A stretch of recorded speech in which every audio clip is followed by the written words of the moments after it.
สบายดีเนาะมื้อนี้มีข่าวดีมาบอกอีกแล้วเด้อผู้ใดที่ว่าอยากจะได้บ้านปลูกใหม่งามๆแบบนี้เนาะล้างมือเขาอยู่ได้เลยแบบนี้เก็บเครื่องเก็บของเขาอยู่ได้เลยแบบนี้ซึ่งว่าสถานที่เนาะก็คืออยู่ที่บ้านสมสง่าเมืองไซเสถานนครหลวงเวียงจันทร์ใกล้กับสถานที่สำคัญหลายๆอย่างเลยเพราะว่าจะเป็นทั้งเมืองท่าหลวงไอเต็กต่างๆแบบนี้หรือว่าไปทางขวามิตรภาพกับใกล้เนาะหรือว่าใกล้สถานีรถไฟ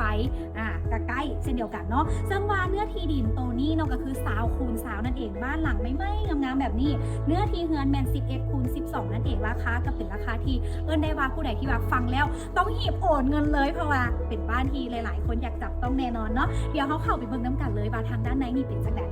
เจ้าเนาะสำหรับตอนนี้ก็พาเข้ามาทางด้านในโตเฮือนกันแล้วเนาะเห็นว่าห้องโถงนี้ใหญ่หลีสำหรับผู้ใดที่ว่ามักจัดงานปาร์ตี้มีพี่น้องหลายแบบนี้มักจัดงานเนาะห้องโถงเพิ่นก็จัดเต็มเลยซึ่งว่าห้องนอนก็มีถึง3ห้องนอนและมีอยู่2ห้องน้ำนั่นเอง1ห้องครัวเนาะผู้ใดที่ว่ามักครัวไหน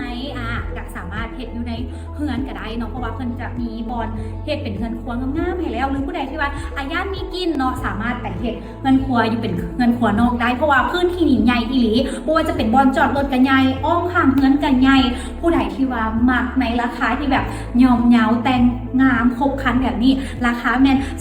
2,450,000 บาทเด้อหยิบจองไว้เนาะเปิดใต้คลิปเลย